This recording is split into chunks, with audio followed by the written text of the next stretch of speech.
It's Miss Kelly K, and it is currently 90 something degrees. I live in the South, and it is June. There are some folks at the pool. I thought I would like living by a pool, but I absolutely hate it because when I want some peace and quiet to record YouTube videos, it's chaos. They're playing music and stuff out there right now. But anyway, so today I'm gonna show you guys some books that I've accumulated over the years at thrift stores. So a lot of people don't know this, but thrift stores, Goodwill, secondhand shops, whatever, they are a gold mine for good books. I'm also going to show you guys some books that I bought full price because I just thought they were worth it. Yeah, the cheat code is to go to Goodwills and thrift stores. I love the family owned thrift stores because they just seem to have cheaper everything. You can find books for like 50 cents. Okay, so that's where I go to find my books, and I'm just going to show you guys some books that I found. And first, we're going to start with Never Split the Difference. Oh, this lighting is kind of trash. Okay. So, this is Never Split the Difference, negotiating as if your life depended on it. This was written by a former HBI hostage negotiator. So, this is a great book. From this book, I learned that when you're negotiating, you want the person that you're negotiating with to say no as soon as possible. When negotiating, we think that hearing no's is not a good sign. It kind of lowers our self-esteem. But actually, when people say no, it makes them feel like they're in control. So you want them to say no as early as possible. He gave an example. He said, instead of asking, is now a good time? The person, they may say yes, or they may just hang up the phone, right? So instead of asking that, say, is now a bad time? That simple switch, them saying no, like, no, it's not a bad time, that makes the other person feel like they're in control, they're in power. Because when negotiating, it's important for the other person to feel like it was their idea in the first place. So when someone has said yes, yes, yes throughout the entire negotiation process, it's more likely that they will say no at the end. So this is a really good book. This isn't a book that I've read covers to cover. Actually, none of these books that I'm going to show you guys I've read covers to cover. I'm more of a type of person. I like to, especially for nonfiction books, I kind of just flip through it when I'm bored, when I'm just chilling at the house. I will flip to a chapter that I find interesting, and then I'll just read that chapter, or I just read a few sentences or paragraphs from the book. So yeah, so Never Split the Difference by Chris Voss. I probably got this for like $2. I don't remember, but it's a handful of knowledge in here. It's a gold mine in here. Also, I think he took some Harvard classes. Fun fact, I'm a Harvard alum. I got my master's from Harvard. But yeah, so a lot of good information in this book. Also, my next book. Oh, I have my pen in here. Let me take it out because I was writing notes. I also like beating my books up, meaning I like underlining books. I like folding the pages. I like doodling. I like all of those things because I like when books feel used. That's what books are for. They're not to look pretty. They're so you can like use it and sketch out your ideas and things. So this is my next book that I got from the thrift store. Numerology has your number. So, numerology is super interesting to me. I mentioned that in one of my previous videos. So, this is by Ellen Dodge, is her name. In this book, she writes about the spiritual meanings behind numbers 1 through 9. Really good book. Fun fact, my life path is number 2. How you can find your life path number is adding your birthday. So if your birthday is January 4th, 1994, you'll add 0 plus 1 plus 0 plus 4 plus 1 plus 9 plus 8 plus 4. And then I don't know what that equals, but let's say I may be all off, okay?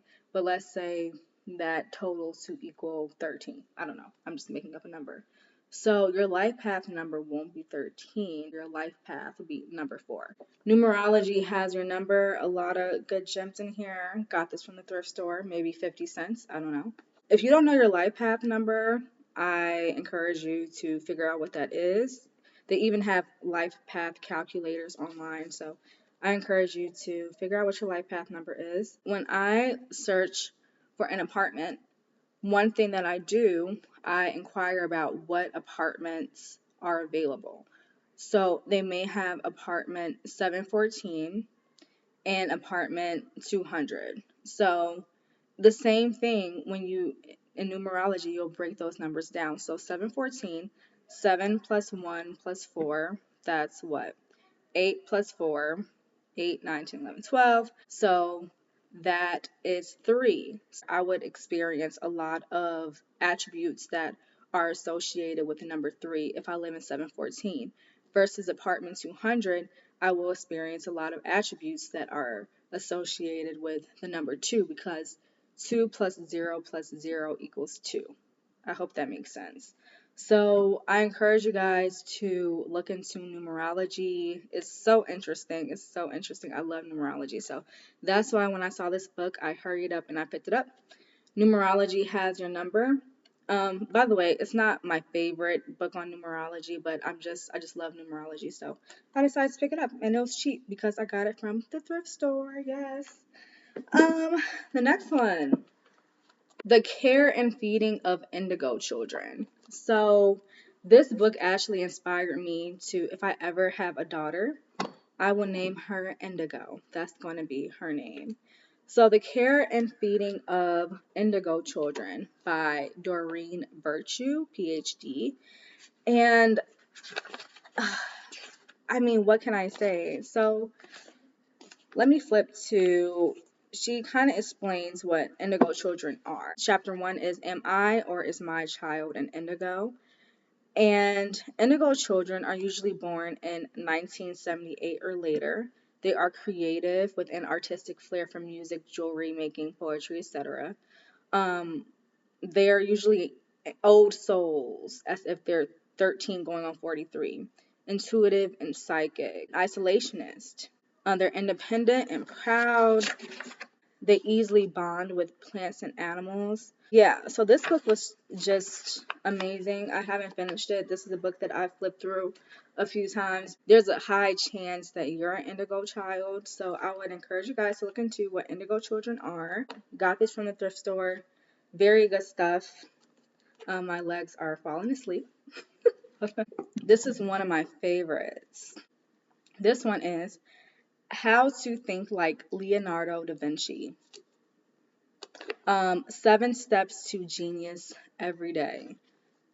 Yeah, so when I found this, even the guy who checked me out at the thrift store, he was like, "Oh, that was a good find." And I said, "Yeah, I know." So in this book, they give you practical ways to unleash your inner genius. So they talk about mind mapping, learning the rules of mind mapping, because that is something that Leonardo da Vinci would do pretty often. He would practice that exercise daily. They talk about the Da Vinci diet, mirror writing. That's really cool. I haven't tried that one yet. This is another activity, the body metaphor. Use Leonardo's favorite metaphor, the human body, to further explore the dynamics of your family system. Ask, who is the head? Who is the heart? Is the head in balance with the body? How to Think Like Leonardo da Vinci. Honestly, this is such a great book that I would encourage you, if you can't find it at the thrift store, which you probably can't, I would just see if they have it on Amazon or something. But got this very cheap, maybe $3. I don't know, but that's another book I have in my bookcase. And the Harlem Renaissance Reader. So this is a very thick book. See? So this book compiles all of the important essays and memoirs and poetry during the Harlem Renaissance era. And honestly, that's one of my favorite eras. I threw an entire party inspired by the Harlem Renaissance, even though the party goers, they probably had no idea where I got my my creative idea from, but it was from reading this book. So sometimes I'll just read a few essays out before I go to sleep. If you have issues going to sleep at night, it's probably because you're scrolling on your phone. You've been looking at screens all day, your brain is overstimulated, so you'll get better sleep if you read before you go to bed. So that's what I do. I read before I go to bed. So some of my favorite essays in this book is Criteria of Negro Art by W.E.B. Du Bois. That's one of my favorites. Another one is a poem by Claude McKay, If We Must Die and Baptism.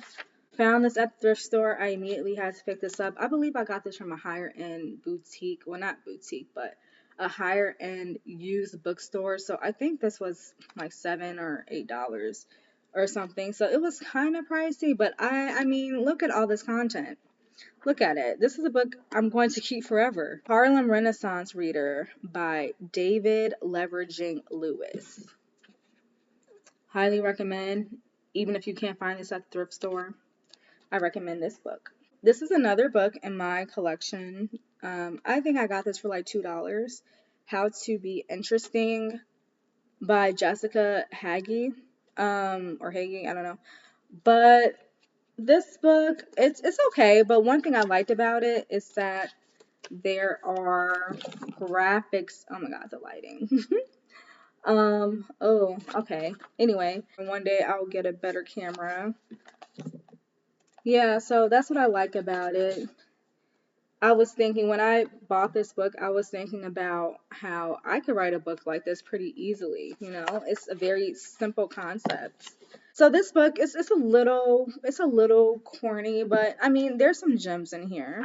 And some corny things, they're very basic, but they serve as good reminders. One step to be creative, she says, is to do something, anything.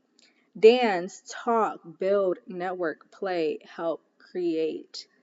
It doesn't matter what you do as long as you're doing it. Sitting around and complaining is not an acceptable form of something, in case you were wondering.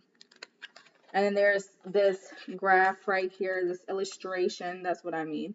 There's this illustration, and it says, it's like a circle. So eat, watch TV, sleep, and it points down to why you are sad. So I guess if you're doing these things over and over again, or not watching TV, just consuming content in general, I think it's important to produce content, especially if you're consuming a lot of content, then you probably have a lot of content ideas in your brain.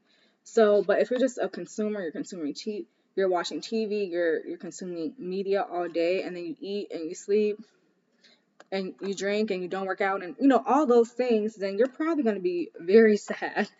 Um, Another one is give yourself some credit. She says, give yourself some credit. You deserve a chance. You deserve to have fun. You deserve to be happy.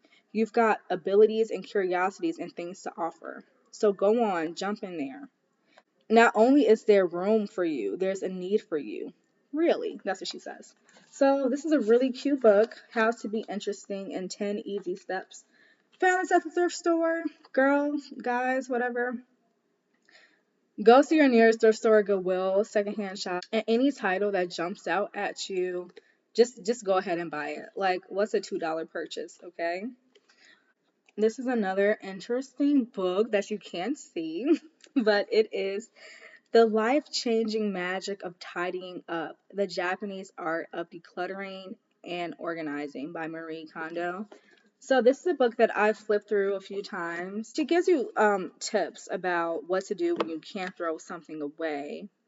And that's so funny because I'm actually moving from this apartment in like a week. So and this is something that I've been practicing without even knowing where I got it from. But she says, what to do when you can't throw something away. She says, my criterion for deciding to keep an item is that we should feel a thrill of joy when we touch it. So that's kind of what I've been doing as I've been figuring out what to keep and throw away in my home for my next chapter in life. So I've thrown a lot of things away because I've literally been looking at my clothes and thinking to myself, how do I feel when I look at this? When I look at this shirt, does it bring me joy? Do I feel, um, I never feel sad, but you know what I mean. Like, what does this make me feel like? And if it makes me feel anything other than joy, then I'm throwing it away. So, maybe subconsciously, that's something that I've pulled from this book.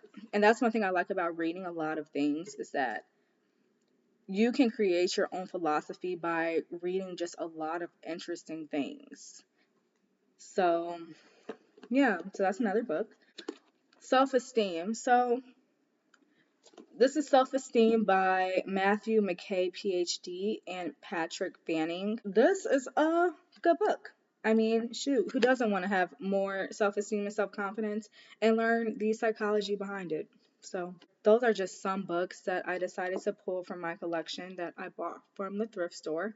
And I'm going to show you some books that I bought just full price because I felt like it was that worth it. There's this vegan smoothie shop in my city, and I used to go there once or twice a week. And it's black owned, it's vegan. They sell more than smoothies, they sell tinctures, herbs, books, all types of stuff. So I got this book, To Educate a People. It talks about re educating yourself as a person of color. And they talk about African education and how to think about building homeschools and other programs. So that's what I got my major in was education from the Harvard Graduate School of Education. So that's kind of my background. So, and I've also considered one day if I have children, homeschooling them. So that's why I bought this book because number one, I'm just a sucker for learning anything about education. And number two, he talks about how to re educate yourself, especially if you were raised and taught in an American institution as a person of color, how to deconstruct those thoughts and create your own thoughts from the perspective of Africanism. So I thought that was really interesting because I I was very unfamiliar about African education. So it says, essentially, it looks at how educators must think about creating spiritually, intellectually, and emotionally and physically sacred spaces in which our children can naturally learn about their power and its responsible use and service to our people. So, to educate a people, I bought this book wholesale or full price, I don't know, for like $30. So, but it was worth it, obviously. I mean, shoot.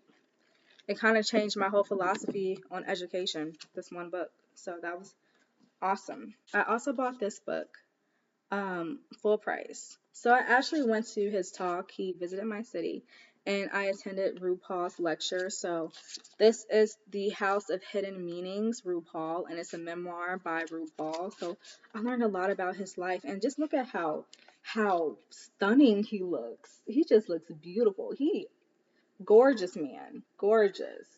And he's so creative and I learned so much about him by reading this book. He really talks about how he used to promote himself in Atlanta, in the city, and this is before social media and things. And it's just amazing how he came from San Diego. He's from San Diego. And he stood out. He was a gay boy. He was quiet. He had light eyes. He just did not fit in. And that's a common theme in this book, how to deal with not fitting in. And he didn't fit in. So what did he do? He moved out of his city, first thing that he could, and he started a life for himself. So he he is a role model. He is one of my icons now. I mean, I always really, really liked RuPaul and I would watch RuPaul's Drag Race. But what really got me interested in RuPaul's life was watching interviews, um, RuPaul interviews. So that really made me fall in love with RuPaul. So when I saw that he was coming to my city, I had to buy a ticket. It was like, I don't know, a lot of money. And then it included this book. So I kind of consider the talk an investment because it also came with this book. So RuPaul, The House of Hidden Meanings, a memoir. It's a very inspirational memoir. And he's so poetic, he's so artistic, and the way he looks at life, like it's just so inspirational. I love RuPaul. So that's another book. So next time you guys have nothing to do and you're bored, just go to your nearest thrift store, used bookshop, and see what books they have, and pick up any book that just has an interesting title. And when you're just chilling at the house or whatever, just browse through the book. I think it's so important to especially be a woman and to be well read. I think it's so important. And also another thing that I'm getting into. So as you can see, I have a lot of nonfiction books, and one thing I'm getting back into, is reading fiction books. So I talked about that in my last video, how I'm beautifying my life. And one thing I mentioned was I am going to read more fiction books because I think it kind of just, it takes you out of the headspace of feeling like you have to constantly think about bettering yourself, and it takes you out of this reality into another one, and I think that's beautiful and I think it's very therapeutic. So thanks for watching this video. Comment what you guys think, and I'll see you guys next time.